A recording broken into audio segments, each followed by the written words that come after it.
بسم اللہ الرحمن الرحیم۔ امید کرتا ہوں کہ آپ تمام خیریت سے ہوں گے۔ اللہ پاک آپ کو شاد و آباد رکھے، اللہ پاک آپ کو دونوں جہاں کی بھلائیاں نصیب فرمائے۔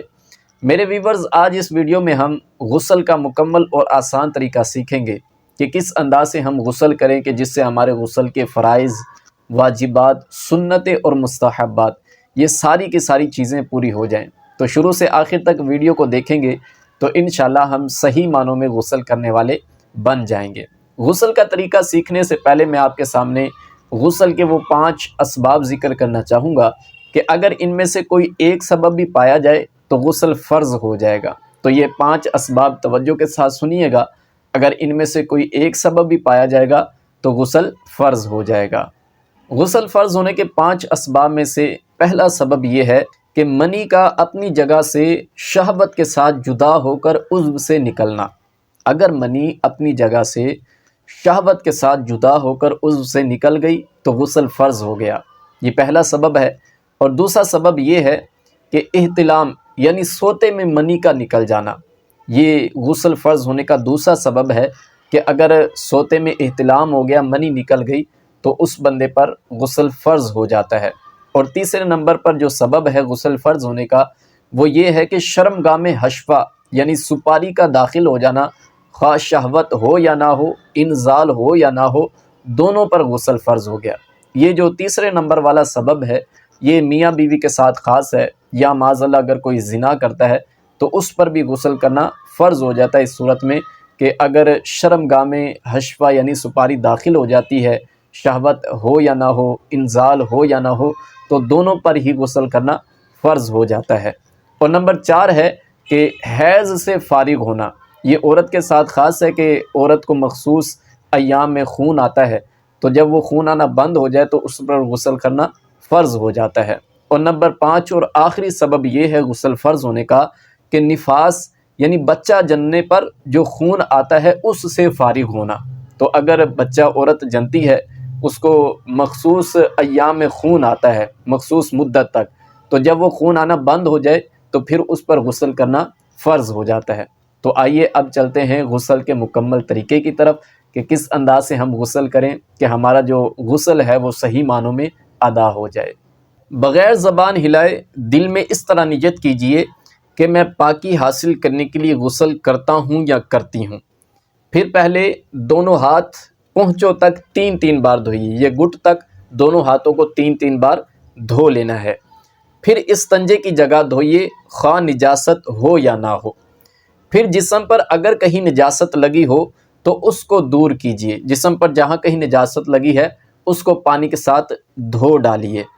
پھر نماز کا سا وضو کیجئے، جس طرح ہم نماز کے لیے وضو بناتے ہیں اسی طرح ہم نے مکمل وضو کرنا ہے۔ اور یاد رکھیے گا کہ جب ہم سنت کے مطابق غسل کریں گے نا، تو جب ہم غسل میں وضو کریں گے تو اب اس وضو کے دوران ہمارے غسل کے پہلے 2 فرض بھی ادا ہو جائیں گے کہ کلی کرنا اور ناک میں پانی چڑھانا۔ تو جب ہم سنت کے مطابق غسل کریں گے تو وضو جب بنائیں گے تو ہمارے 2 فرض ادا ہو جائیں گے۔ لیکن وضو میں ہم نے پاؤں نہیں دھونے، اور یہ پاؤں اس صورت میں نہیں دھوئے جائیں گے کہ جب آپ ایسی جگہ پر غسل کر رہے ہیں کہ جہاں پر غسل کا پانی جمع ہو جاتا ہو، ٹھیک ہے، اس صورت میں پاؤں آخر میں جا کر دھوئے جائیں گے۔ لیکن اگر آپ چونکی وغیرہ پر غسل کر رہے ہیں، یا جس طرح ہمارے اکثر غسل خانے پکے بنے ہوتے ہیں، فرش لگا ہوتا ہے، ٹھیک ہے نا، تو اس صورت میں جب وضو کرنا ہے اسی وقت پاؤں دھو لیے جائیں گے، ٹھیک ہے۔ تو اس انداز سے ہم نے وضو اچھے طریقے سے بنا لینا ہے۔ پھر بدن پر تیل کی طرح پانی چپڑ لیجئے، جس طرح ہم تیل لگاتے ہیں جسم پر، اسی طرح سارے جسم پر ہم نے پانی کو تیل کی طرح چپڑ لینا ہے۔ اور خصوصاً سردیوں میں، کہ سردیوں میں رونگٹے کھڑے ہوتے ہیں اور تہہ تک پانی نہیں پہنچ پاتا، تو جب ہم پہلے پانی کو تیل کی طرح چپڑ لیں گے تو جب پانی بہائیں گے تو تہہ تک پانی آسانی سے پہنچ جائے گا۔ اور طبی لحاظ سے بھی اگر آپ ڈائریکٹ سر پر پانی بہاتے ہیں یا جسم پر پانی بہاتے ہیں تو بندہ بیمار ہو جاتا ہے۔ تو پہلے پانی کو تیل کی طرح چپڑ لینا ہے۔ پھر 3 بار سیدھے کندھے پر پانی بہانا ہے اور 3 بار الٹے کندھے پر پانی بہانا ہے۔ پھر سر پر اور تمام بدن پر 3 بار پانی بہائیے۔ 3 بار پانی بہانے سے مراد یہ ہے کہ جب آپ نے ایک مرتبہ ہی اچھے طریقے سے اپنے جسم کو پانی کے نیچے دھو لیا تو یہ 3 مرتبہ دھونے کی سنت ادا ہو جائے گی۔ تو سر کے بالوں سے لے کر پاؤں کے تلووں تک یہ سارے جسم پر اچھے طریقے سے ظاہری بدن پر پانی بہانا یہ غسل کا تیسرا فرض ہے۔ تو اچھے انداز سے پانی ہم نے بہا لینا ہے۔ پھر اگر آپ نے پہلے وضو میں پاؤں نہیں دھوئے تھے تو غسل کی جگہ سے جدا ہو کر اب آپ پاؤں دھو لیجئے، یہ آپ کا غسل مکمل ہو چکا جو سنت کے مطابق ہے، اور جو فرائض اور واجبات اور سنتیں اور مستحبات تمام چیزوں کو اپنے اندر لیے ہوئے ہے۔ اس انداز سے ہم نے غسل کرنا ہے۔ غسل کرتے وقت جن چیزوں کا ہم نے خیال رکھنا ہے وہ بھی سماعت کر لیجئے کہ نہانے میں قبلہ رخ نہ ہو، اس چیز کا لحاظ رکھا جائے کہ نہ ہماری پیٹھ ہو قبلے کی طرف اور نہ ہی منہ ہونا چاہیے۔